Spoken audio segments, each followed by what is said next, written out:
Hi, friends. This is Wendy Harrop, and welcome to the Say Yes to Yourself podcast. On the Say Yes to Yourself podcast, you'll hear stories from women just like us who are adding the practice of saying yes in their daily lives in big and small ways, and as a result, are experiencing the truth that everybody wins when you say yes to yourself. Saying yes to yourself is a graceful unfolding, an intentional becoming of the very best version of you.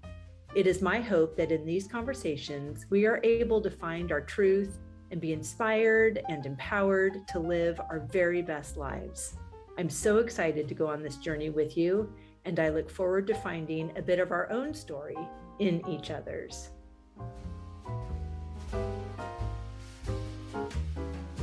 Hello, friend. Welcome back to the podcast and greetings from beautiful Lake Geneva. Oh, my word. We have been in the Swiss Alps in this gorgeous little village called Lausanne. The wedding was on Lake Geneva on the French side in Aix-en-Yves. Amelia and I are having the time of our lives. We have a chocolate tour on the agenda coming up. It's all just so good. And in case you were wondering, the wedding was amazing and so fun. I was a wedding planner for 30 years, and it looks as if since retirement, I do one wedding a year. And it's so fun that this time it was in France. Oh my gosh, so fabulous. I hope you are enjoying the beginning of summer. I hope you have fabulous vacation plans on your calendar as well. I would love to hear all about it. You can DM me on Instagram at Phineas Wright House and tell me what you're up to. I would love to hear. I'd also love to hear how you're enjoying the podcast. We have this opportunity to have these beautiful, expansive conversations and learn so much of things that I didn't know anything about. And today's guest is no different. Jennifer Marie really brought so much insight and wisdom through her lived experience to our conversation about a topic that I don't know anything about.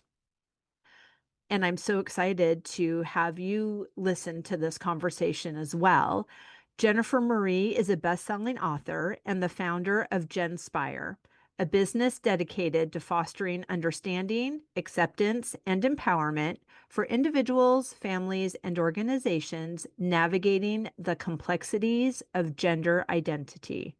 Through her own transformative journey, she has gone from self-doubt to embracing her authentic self, discovering the happiness and confidence that have reshaped her life.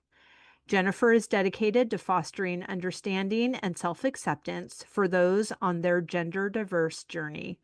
As the leader and founder of the Genspire Sisterhood, a supportive online community for gender-diverse individuals, and through her coaching and speaking engagements, Jennifer shares her insights on overcoming challenges and embracing personal transformation. Her mission is clear: to simplify and normalize the transgender experience while building a world where everyone can live authentically, proudly, and without judgment. I'm so delighted to share this conversation with you. Please enjoy Jennifer. Jen, I am so delighted to have you here. I'm really eager for this conversation, and I'm just filled with gratitude for everything that you're up to. Thank you for being here. Thank you. Thank you so much for having me. I'm excited to be here. Yay. Well, let's just start with the question that I ask all of my guests if I don't get ahead of myself. And that is, how are you saying yes to yourself in this season? I'm saying my yes to myself for the first time in my life by acknowledging the woman that I am and becoming her more and more each day.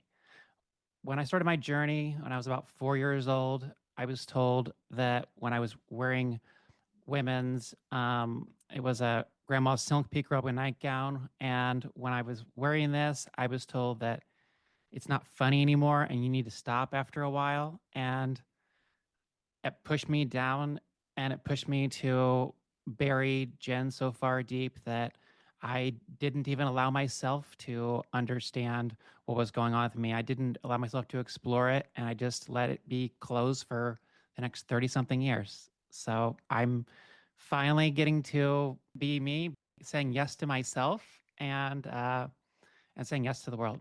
Oh my gosh. Thank you for that. It's so generous of you. And I'm eager to hear more and more and more because even, regardless of what we are evolving to, transitioning through all of the things, we're all conditioned by our society to suppress anything that is not conforming to whomever is in charge of whatever room we're in. So some things may be okay at home, but not okay at school, and then not okay at work in a different way. And then you're getting in a relationship with people and they've got their own rules. And if you are a person who, like me, was praised for being a good girl, so I'm also incredibly resourceful. And so I would intuitively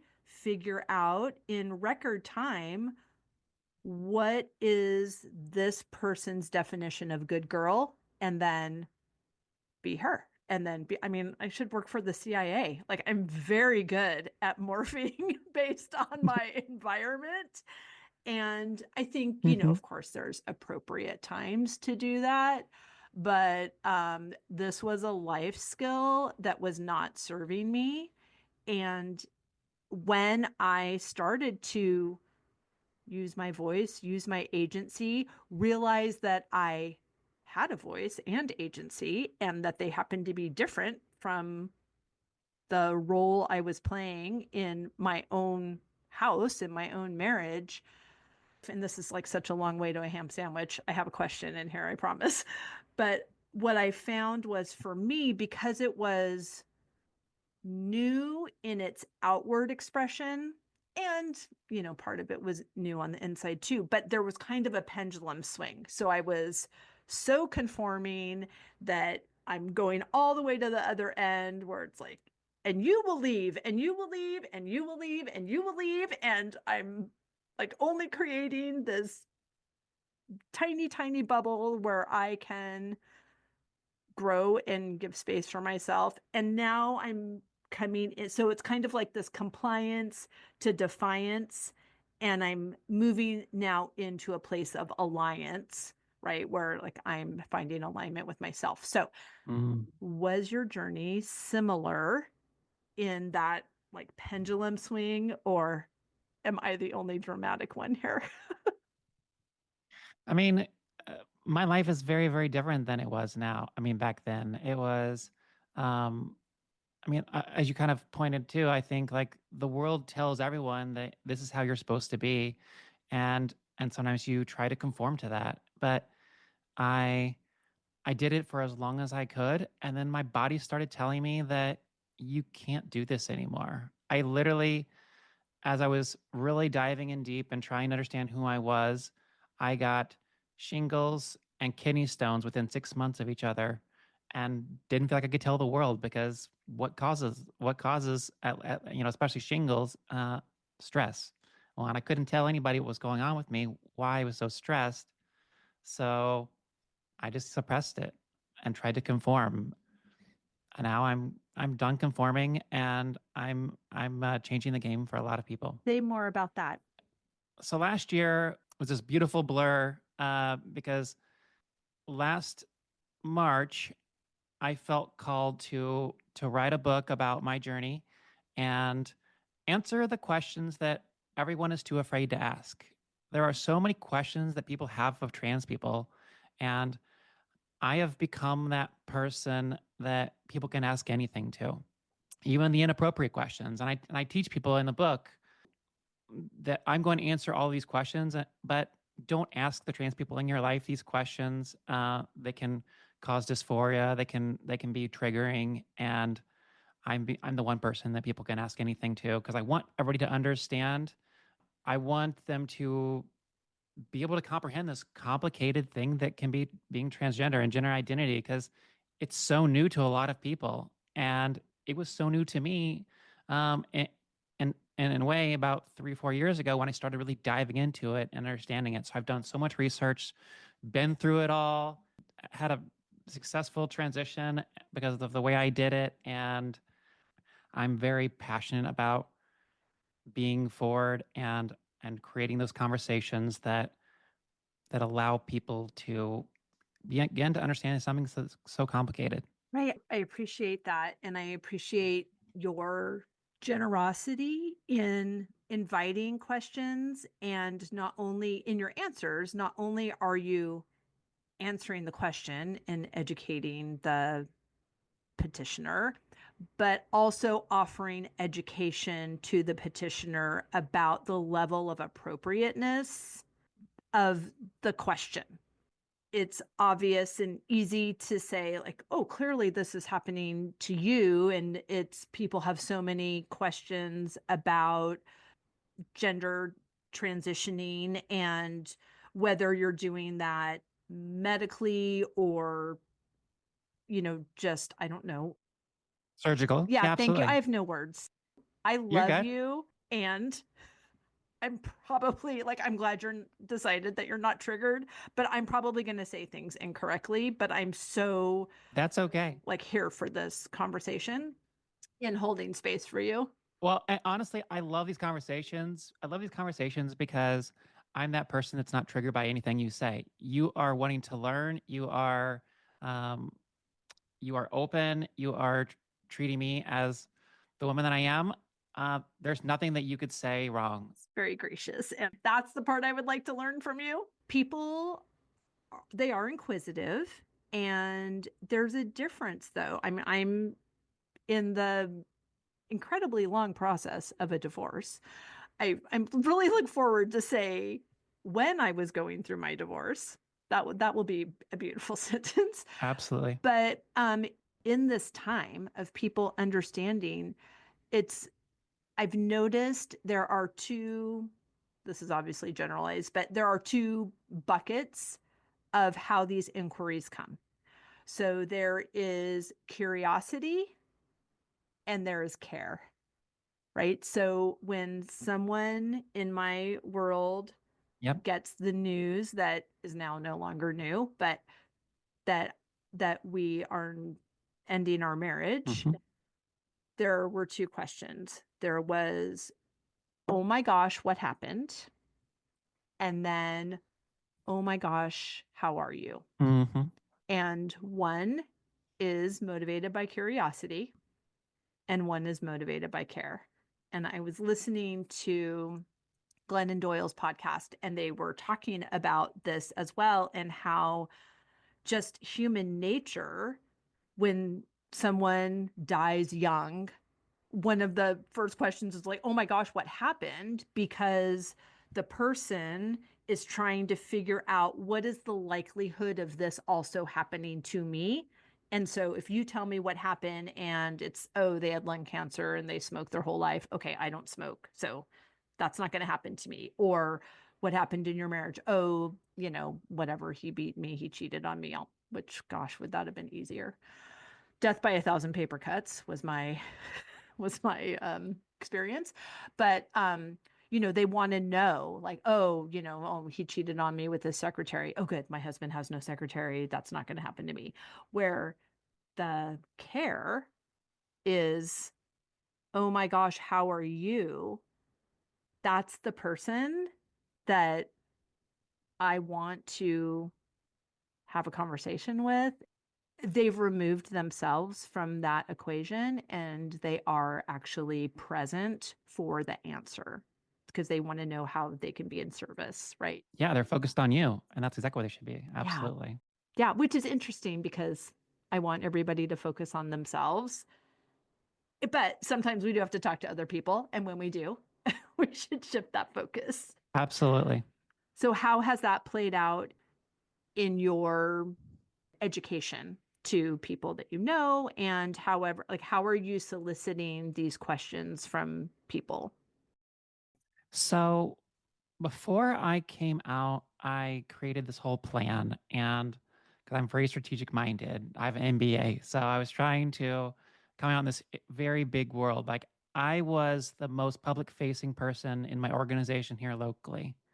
And I came out to 100 people. I had 100 conversations before I came out, and said, okay, I'm going to tell you something you can't tell anybody else. And because if it gets out, it could ruin me in this way, before I'm ready. And I need you to keep it here. I'm open to talk about anything. There's nothing you can say here that's going to upset me, but I'm transgender and I'm going to tell you my story, and I would share my story. And then I'd say, you can ask me anything here or along the way. And those conversations are stuck in my mind, and they allowed me to know the questions to write in the book.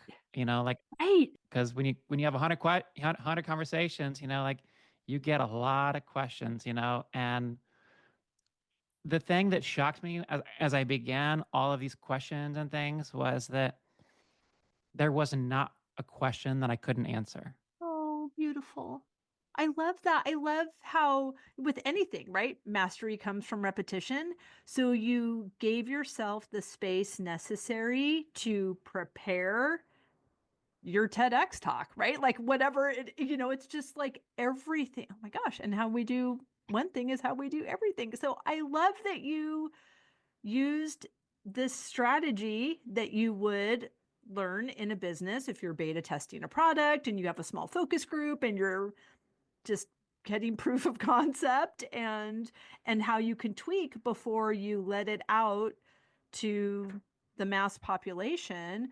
But also in that process, I imagine it just continues to solidify your identity, your certainty. I mean, that's how I feel about in this community. I hold space, safe space for dreams. And the more we talk about those dreams in a safe container, thoughts grow as they're shared. And all we're doing is putting water and sunshine on these beautiful ideas and intentions that women have in their hearts. We do this in our Say Yes Sisterhood, and which I know you have something too, I want to hear.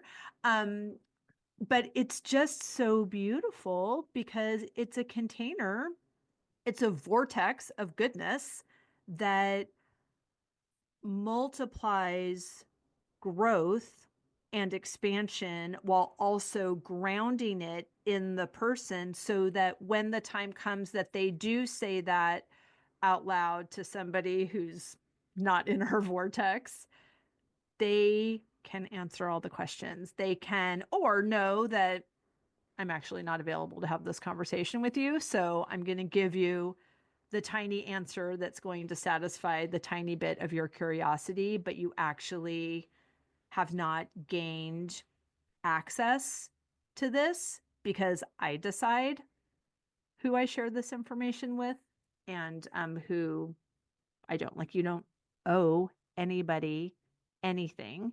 You owe yourself everything. Absolutely. And I remember, like, not only when I'm having these conversations was it empowering, self reassuring, it built confidence. Uh, Wendy, when I came out, I stood in front of a room in front of 100 business people at my Rotary Club. And I had told about 20 people in that room, had brought some people in with me as well.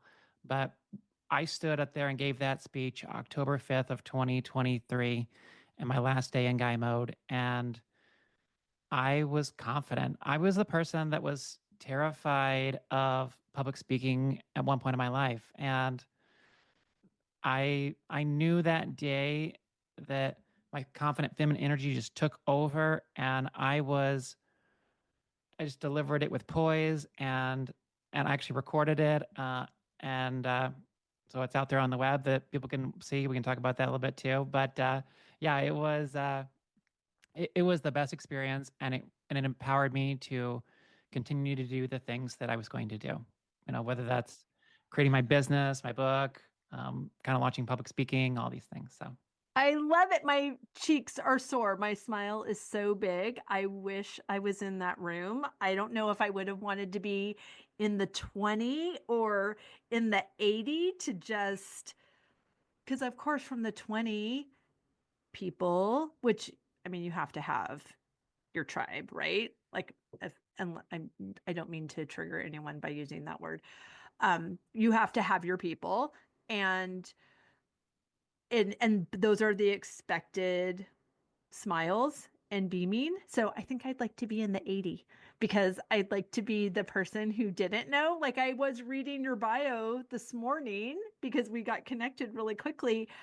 I read your bio this morning just 30 minutes before I opened this call and I was like, "Oh, yay. I love her. I'm so excited. I'm so excited. She does big things." And it's just amazing. thank you so much. Thank you so much. And like it was the amazing thing was that even the 20 or the 80, uh, all of them stood up and gave me a standing ovation in that room. And I started just tearing up. Like it was just the most beautiful moment and the perfect way to finish uh, kind of one life in a way, you know, and then finally get to be the authentic life that I'm supposed to live. As I went through my journey, beyond that, like I think I had all these expectations that I was going to feel totally different, be a totally different person. But the truth is, I'm still the same person, but I'm more confident and happier and more settled inside than I've ever been. When when I started, um, gosh, for over 30 years, I had this confusion and I had this humongous secret that I couldn't tell a single soul. And and that's heavy. That Yeah. was hard. And now I get to wake up and have not a single secret from the world. Oh my gosh, that's so beautiful. So tell us about the book and then did the business come first and then the book, or were they growing in sync, or chicken and egg? It's a great question. It kind of all came together.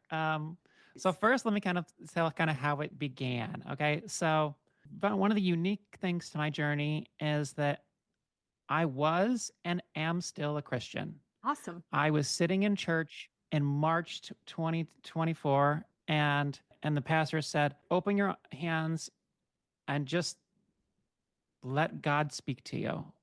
And I heard this voice say, "This is what I created you for." And my tears just started, running down my face. I was bawling, and and I knew that God had this huge plan for my life, that I was to create a business where I do one-on-one coaching with individuals and families, and I'm trying to launch it into organizations, and so I get to help them find their peace. Help them find. I helped a lot of clients with they're confused. They're kind of like me. They're like I was, but didn't have those resources. But I'm that resource now. They they're like, well, I don't know if I should transition. I don't know if I'm here, um, what I should be. And I don't tell anybody who they are, but I help them find it inside. And and it's one of the most rewarding things of what I do. Can you just stop there for a second and just educate us a little bit about, Yes. so if someone feels like they're not at home in their own body because of the construct of gender in our society, what are the options? Like deny yourself, just change the way you dress, or have a surgery? Are those the three Yeah. options? And there are a lot of people that do. Good questions. There are a lot of people who I talk to a lot of people online, especially on Instagram and Facebook, where they have just they feel like they're too old to transition or whatever, and they feel just stuck and they're unhappy in their lives. But I believe there's a way that those people can even be happy. So that's why I've kind of created this term that I'm trademarking. And as the time this podcast comes out, hopefully it will be officially done. Of course it will. We speak all things into the future as if they already are. So it's so Absolutely. It's good. only got a few months left, okay? But the term is gender equilibrium. And gender equilibrium is where your gender identity matches where your life is. Right? Because there are people who are the most important thing in their life is their wife or their family. And I believe that there's a way to find that balance in both. If that's and it looks different for everybody, but I believe there's a way for everyone to be happy instead of just I feeling stuck I and being love that miserable. term. It's phenomenal. Sorry that I cut you off. I just would love to encourage our listener, if this is not your subject of, of your own life experience, I just want you to listen to these words, because what you were saying of, like, you were experiencing an unlived life, you were denying this thing that was very important to you, all, like, that sounds exactly like my experience in leaving and deciding to leave my marriage. It sounds exactly like so many women that I talk to that say, well, it's too late to, have create a business that I love or go on a trip, or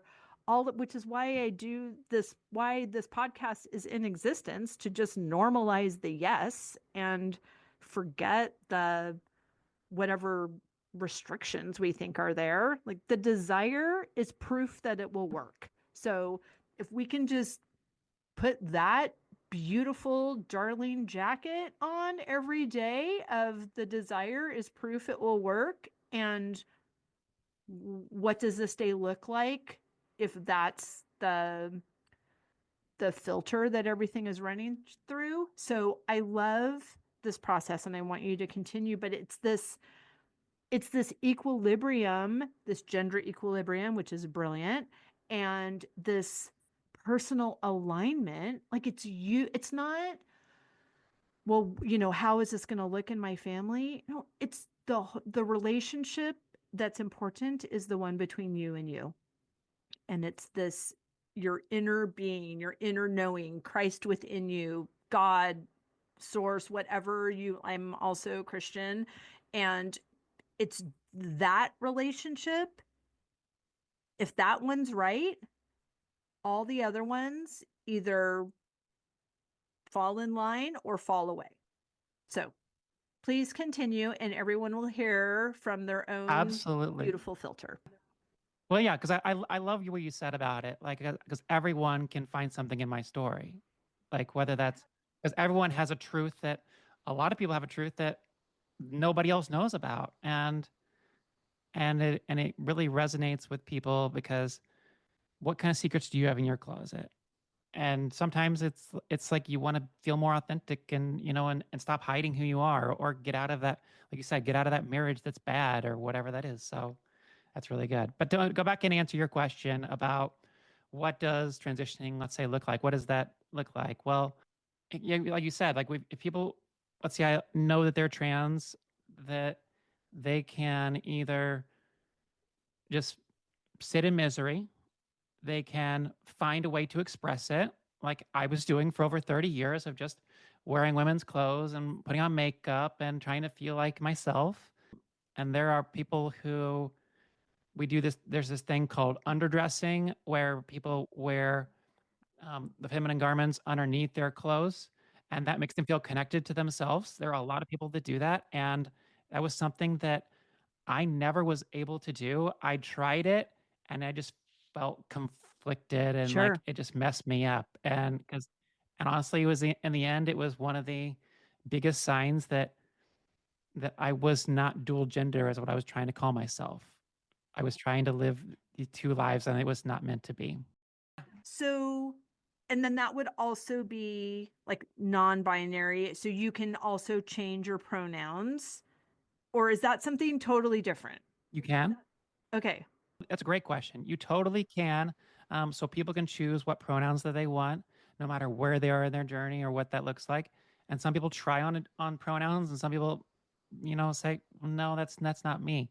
But there are plenty of transgender people who feel like I want to go by she, they, or they add in the they into their thing.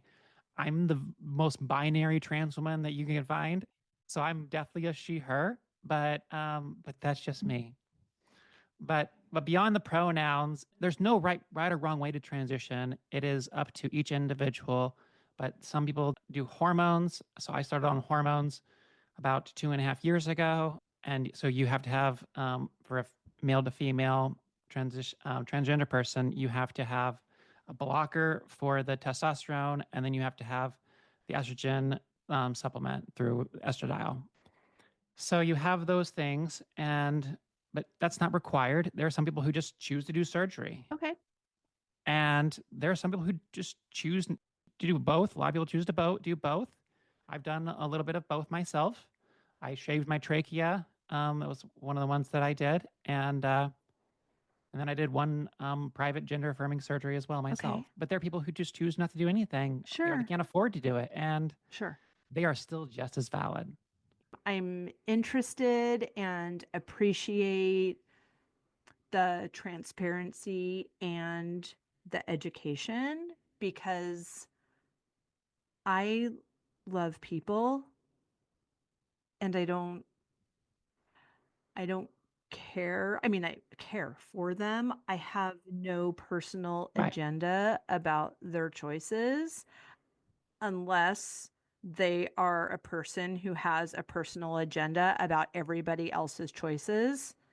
Like I judge Mhm. the judgy people, I guess is what I'm saying. So, but everybody else, Yeah. I'm just, ooh, say more. I want to know. My daughter has recently changed schools, and the school is very non-traditional. There's no teachers, there's no classrooms, there's no tests. They're just this beautiful big group of children ages 4 to 18 that are learning whatever they have a desire to learn. And it's beautiful. And she has a couple of friends that when I'm asking, how was your day? She's corrects me. If I say he, she says, Mom, it's they. Okay. Thank you. I'm doing the best I can. And I don't. But it's hard, even for me. Like, uh, I have people in my life they go by they, and it's challenging even for me. And that's okay for people to recognize that it's not all so simple. It takes some time for people to remember to use those Right. I pronouns. mean, and old habits die hard. You have to put intention, just like Yeah, anything, right? yeah, I actually right.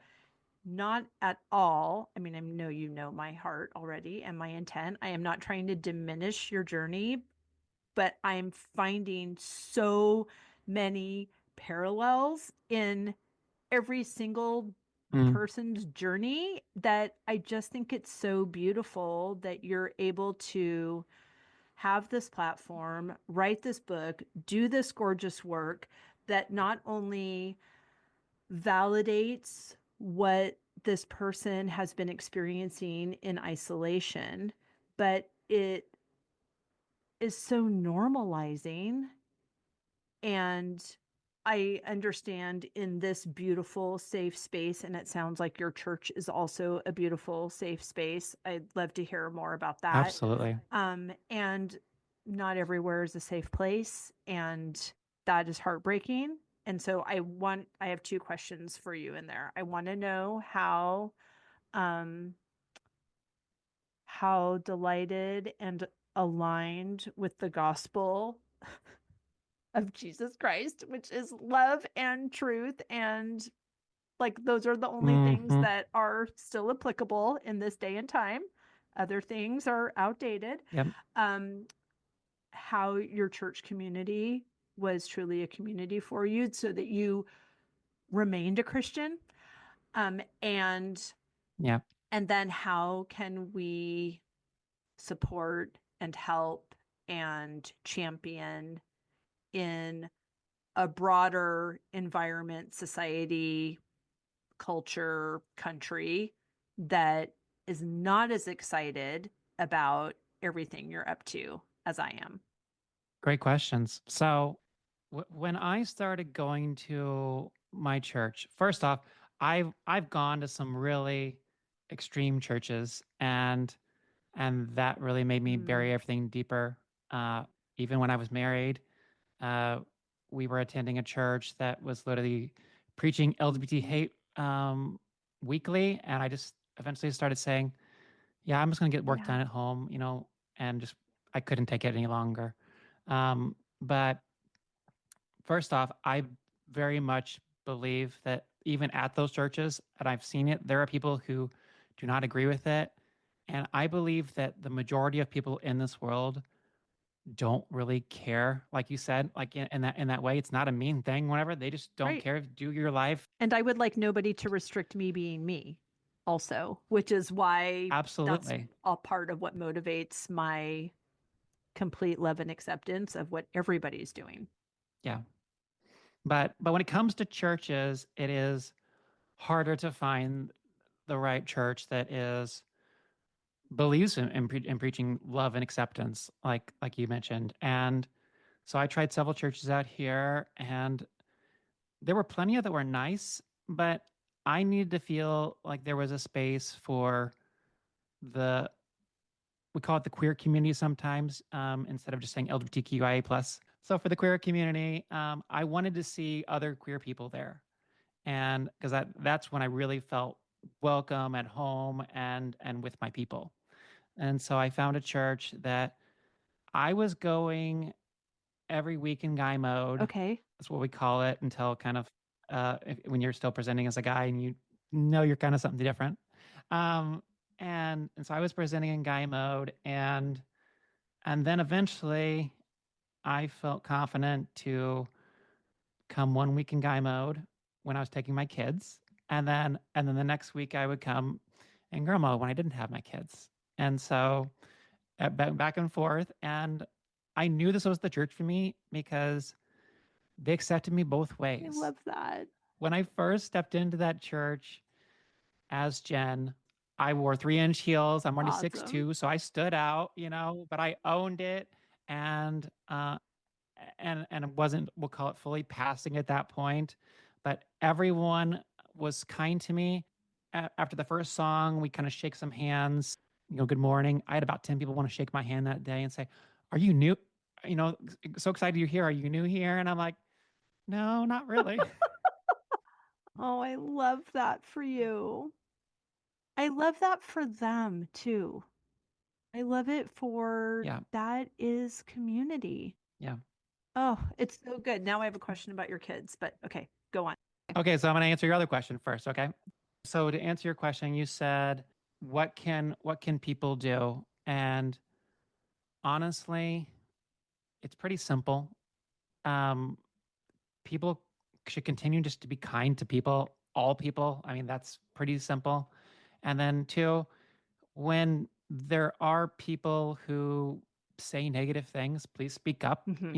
and if you feel comfortable, empowered, please reach out to your representatives, Yes. because they're hearing from the people that are the loudest, that are always just saying negative things, and those are the people. I believe they're very much in the minority, but they're the ones that are getting in the ears of the representatives, which are pushing policies. So we need to combat that. And Yes. can I take that a step further? And I would love your help with that Yes. because I understand communicate with your representatives.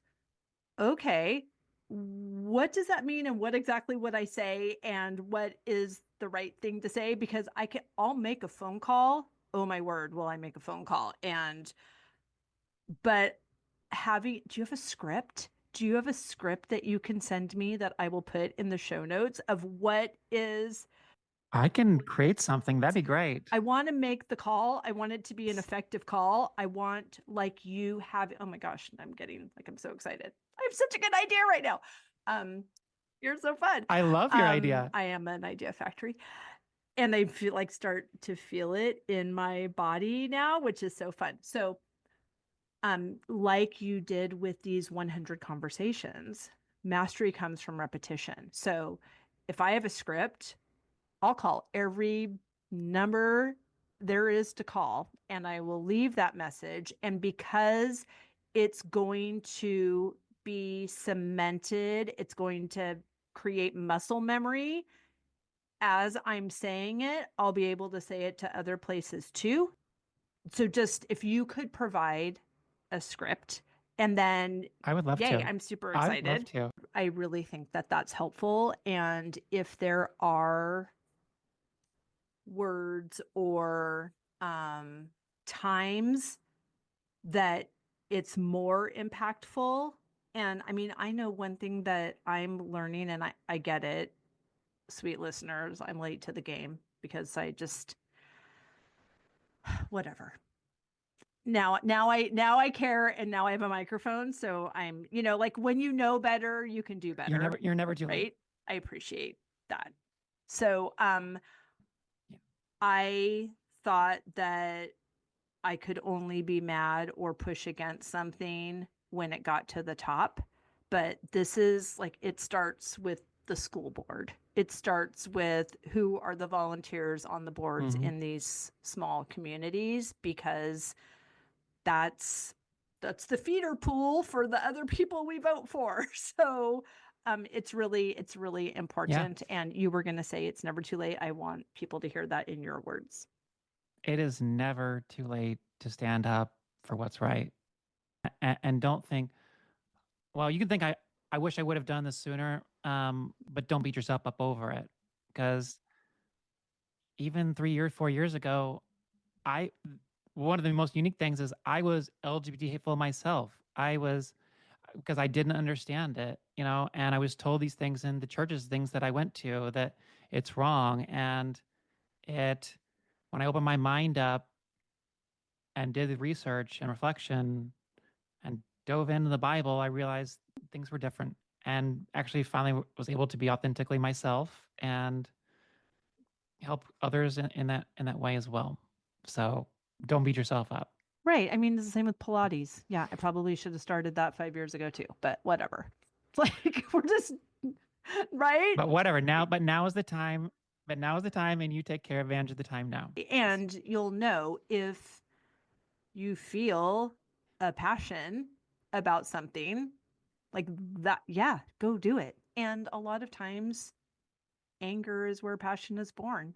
So let yourself be Yeah, mad, and then let's not stay there. Let's actually do something with it that is effective. We want to go up the emotional scale on that one, not down. In our absolutely. closing minutes, is there anything that I didn't ask you that you find that well meaning but uneducated about this topic? I want to touch base on the question I think you were Yeah. about to ask me, was about my kids. And because I think everybody's worried about the kids, and how they're going to be. My kids are 7 and 9, and I came out to them about what was about a year and a half ago, and they they have been resilient as kids are. They I slowly introduced them into their lives, and just kind of even with like the pink decor in my house, and just my pajamas, and just kind of slowly. And they said, why do you have that? I said, because I like it. Like, okay, cool. That's okay. And then I finally just said, hey, this is me. I read them a book called She's My Dad when we were with the counselor, and it was beautiful. And we've read this other book, about a crayon that's red, but it always colors, well, a crayon that's supposed to be blue, but it always colors red or whatever it is. And like, Okay. and so it really is just like this beautiful way of kind of explaining to kids like that maybe things aren't always as they seem. It's not even a transgender book, to be honest. But yeah, so we've had those conversations. We've gone back and forth. the amazing thing is I'm in such a good place with my kids, and well, and I'm in a good place with me, and I spend time with them, and I have fun with them, and I've made it clear that nothing is going to ever change that. We're always going to be close. We're gonna have fun together. We're gonna do and I'm always gonna care for you, and I'm never going anywhere. These are all the No matter what conversations you happens. have when you're getting a divorce. Also, like it's so Yes. parallel. And I went through divorce too. So yeah, that was part of it as well. And all those conversations that you just that are important to have, and just showing that you're still going to be there. And I have, and they're in such a good place. So It's one conversation after another, after another, after another. It's like, so absolutely. sometimes we put, so, just pulling from my divorce experience, there's so much ugh, energy and attention and focus on the conversation. I mean, forget divorce, forget coming out. You're going to start a business and you got to do your first Yeah. Instagram live and you're so freaked out. I'm like, guess what? You have to do another one tomorrow. So let's just jump Yep. in. The water's fine. It's these things that really we take ourselves out of the game. They keep us small, they keep us from living our truth. And what you're doing as a phenomenal human and parent is modeling the phenomenal human and adult that you are raising. Like we have conversation, we talk about stuff. We explore all sorts of things. We can have our own opinions and express our own truth. And we will do that in kindness and love and respect for the people in this room and the people outside of this room. And when we practice that, that's what we attract. And for sure, there's hate, but I believe that every day there's less of it. I do too. And when it starts to feel threatened, it just gets louder. So the louder it gets, like it's super loud right now. It is super loud right now. I get hundreds of thousands of hate messages a week. I love you. I'm going to send you 100 happy ones. Well, thank you. But like, I don't even like entertain it. And I think you have to, when you're receiving this kind of hate or something, you have to set an intention. I celebrate it actually. I kind of even like when I see something, whenever I try and do a little dance afterwards and say, thanks for supporting my account unintentionally. Totally. Right. I mean, it's how I feel when someone unsubscribes. I'm like, oh, yes, like let's just narrow. I want the people that this is for in my space. Right. Absolutely. I also love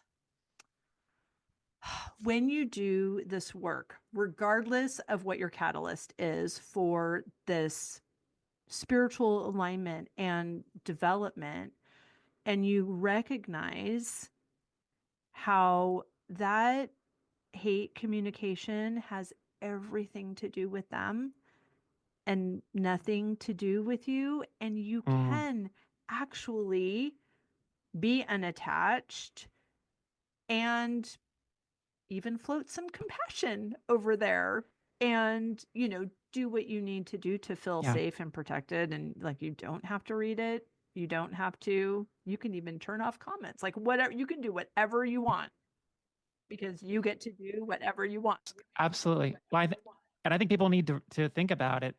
If you have a hateful thought towards someone or something, Mm-hmm. what's causing that?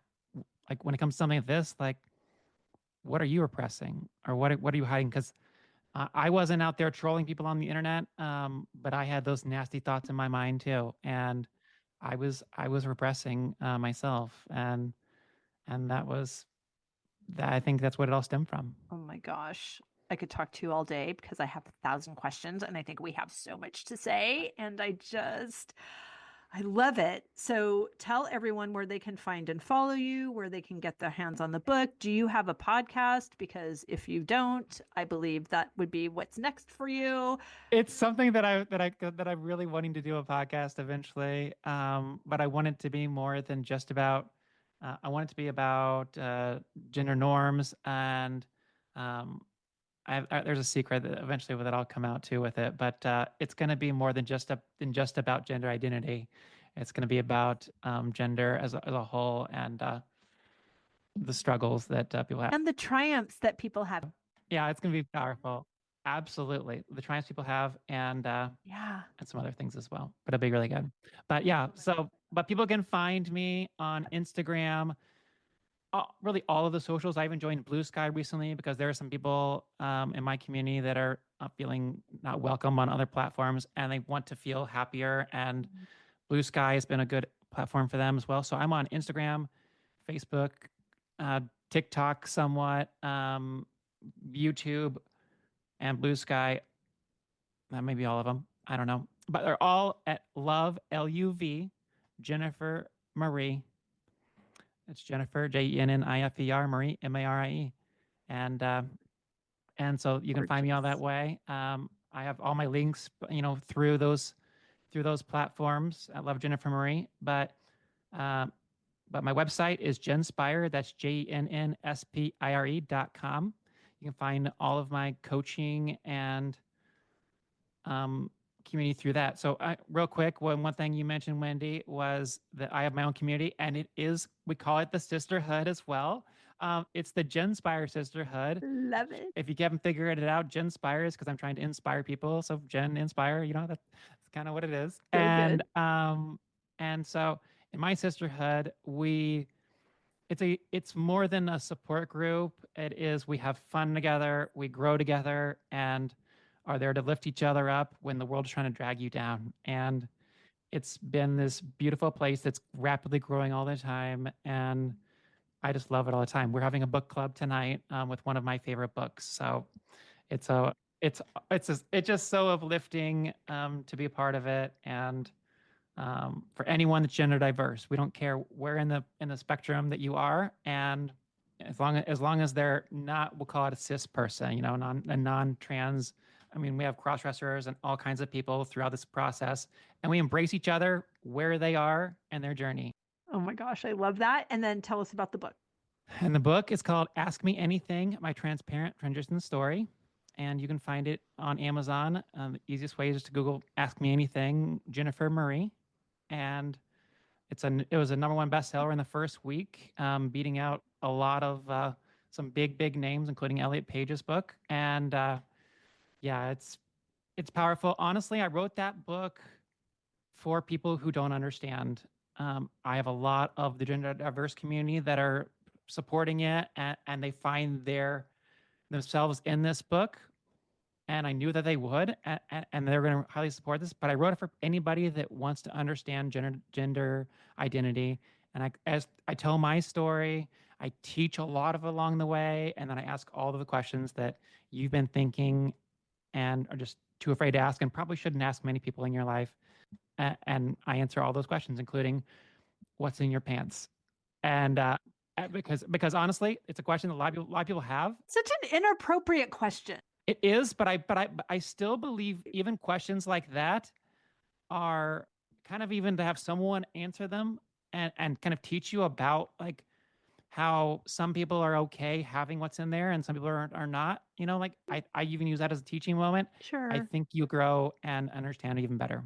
Yeah. Well, that's why you're the right person to write that book and not me. 'Cause I'm like, mind your Thank own you. damn business. Yes, it's That's absolutely what's in correct. my pants, Absolutely. not your There are business. people that ask that question, and stuff.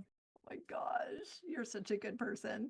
Thank you for doing that heavy lift. I'm going to stay over here in my lane where I get to do what I love, and it's all going to be good. So good. I have loved this conversation. I appreciate you so much. I celebrate, champion, cheer you on, and also so filled with appreciation that you will write a script so that I'm not leaving a 45-minute voicemail because of all I have to say, but also that my words can be effective.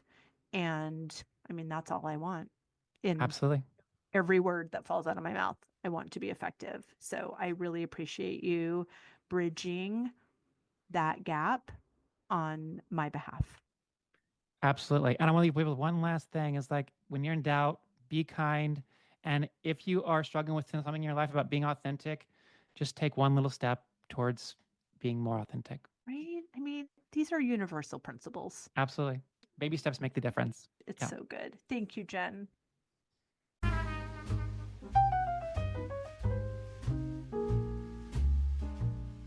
I hope you enjoyed that conversation as much as I did.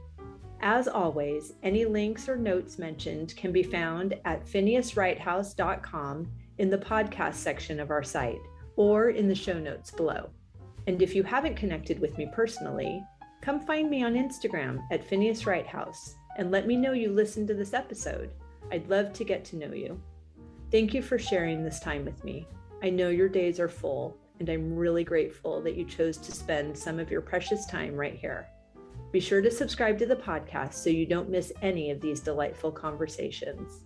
I'll see you next week.